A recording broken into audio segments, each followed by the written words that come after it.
Akhirnya dapat juga. Motherboard yang di Computex 2025 kemarin menarik perhatian banyak orang sampai dinobatkan menjadi salah satu Best of Computex 2025 sama Tech Power Up, Bri.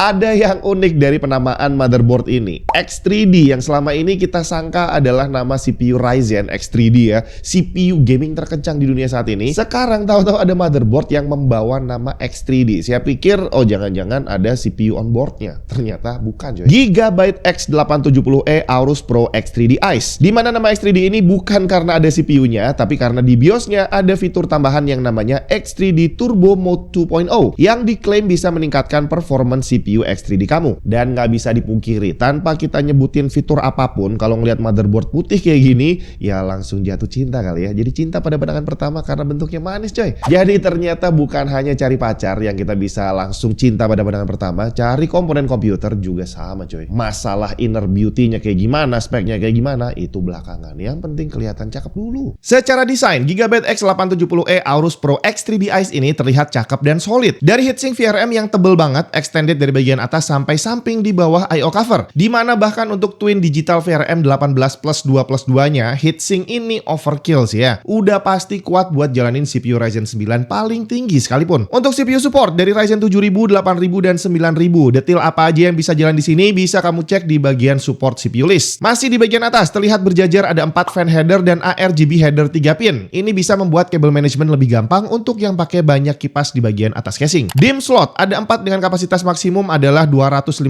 GB dan speed hingga 9000 mts. Tapi tentu saja untuk memori perlu kamu baca detail terms and condition-nya seperti apa, termasuk QVL-nya. Kemudian di samping kanan DIMM slot ada LED postcode display yang cukup penting untuk identifikasi error saat PC-nya nggak mau booting. Nah, di sini ada yang unik. Kalau biasanya ada tombol power dan setting di bagian ini, sekarang nggak ada dan tergantikan dengan port HDMI. Ngapain ada HDMI di dalam sini coba? Ini buat para pengguna casing yang ada display-nya dan pakai HDMI. Coloknya ke sini, bre. Tapi ini resolusinya cuma Full HD 30Hz aja maksimumnya. Di dekat konektor 24 pin ada satu konektor power PCI Express 6+2 pin. Ini bukan untuk GPU. Power tambahan ini adalah untuk power delivery 65 watt di front panel. Mau ngecas HP atau laptop nggak perlu susah-susah ke belakang. Kemudian slot M.2 utama dikasih satu heatsink yang super tebel yang bisa dibongkar pasang tanpa perlu pakai obeng. Dikasih nama M.2 Easy Match Magnetic. Kalau kita buka terlihat di bawahnya ada plat metal yang ada thermal pad-nya. Jadi heatsink ini akan bisa mendinginkan dual-sided SSD dengan aman. Bahkan walaupun kamu pakai single-sided, dengan adanya plat ini, heatsink akan bisa menempel dengan lebih sempurna. Mekanisme dual-sided cooling ini juga ada di slot M.2 kedua yang ikut di heatsink bawah yang gede banget. Di mana bongkar pasangnya tetap gampang, nggak perlu pakai obeng. Sedangkan dua slot SSD yang lain cuma single-sided aja. Slot M.2 1 dan 2 support Gen 5 untuk pengguna Ryzen 7000 dan 9000. Sedangkan untuk Ryzen 8000 hanya bisa jalan di Gen 4. Slot kedua share bandwidth dengan USB 4 controller. Jadi kalau slot SSD dan USB-nya kepake semua, bandwidth-nya dibagi. Sedangkan untuk slot M.2 ketiga dan keempat hanya jalan di Gen 4x4 apapun CPU-nya. Untuk pengguna SATA kita masih dikasih 4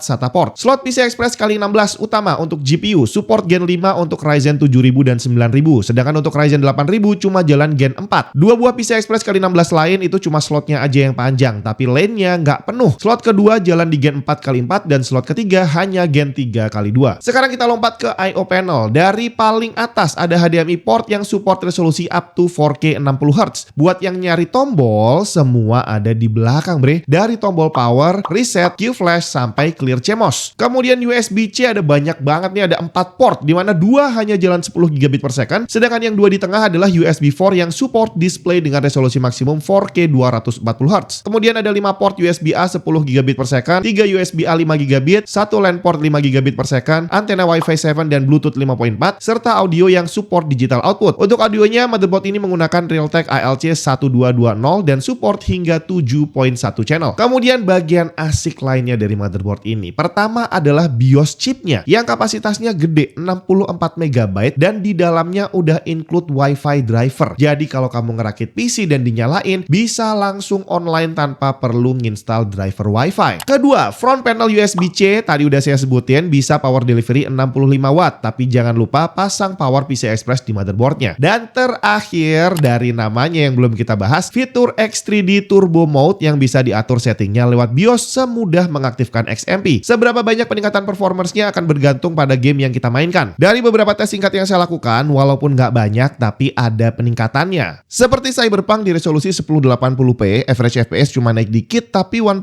low-nya lumayan banyak. Gamenya jadi terasa lebih smooth. Tapi di resolusi 1440p peningkatannya tidak terlalu terasa. Forza Horizon 5 kondisinya hampir sama di 1080p, di mana peningkatan average FPS-nya nggak terlalu banyak tapi 1% low-nya lumayan terdongkrak. Sedangkan di resolusi 1440p, average dan 1% low-nya mengalami peningkatan yang cukup banyak dibandingin Cyberpunk. Gamenya bukan hanya jadi lebih smooth, tapi ditambah average FPS yang juga lebih tinggi. Sedangkan untuk game lain mungkin akan punya respons yang berbeda. Gigabyte X870E Aorus Pro X3D Ice. Kalau kamu adalah pengguna CPU Ryzen X3D atau Ryzen 9000, pakai motherboard ini bisa ada keuntungan tersendiri karena ternyata tadi fitur X3D Turbo Boost-nya bukan hanya untuk Ryzen X3D aja, tapi juga bisa untuk Ryzen 9000. Beberapa bulan lalu kalau punya uang 10 juta, kamu masih bisa dapat motherboard kayak gini plus dapat RAM 32GB dan masih ada kembalian, bre. Tapi sekarang jangan harap bisa ya. Harga RAM-nya lagi gila-gilaan. Bahkan berita terakhir kemarin, akibat kenaikan harga RAM dan SSD yang gila-gilaan malah bikin penjualan motherboard turun 50% karena banyak orang yang batal rakit. Ini jadi angin segar. Jangan-jangan kalau kita tungguin harga RAM sama SSD boleh naik terus, tapi ternyata komponen yang lain jadi turun, bre. Kira-kira apakah harganya beneran akan turun? Kita nggak tahu. Kita pantau bareng-bareng aja seperti apa. Atau kalau memang udah punya duit dan pengen beli sekarang, boleh juga. Buat yang malas nyari, langsung klik aja linknya ada di bawah video ini.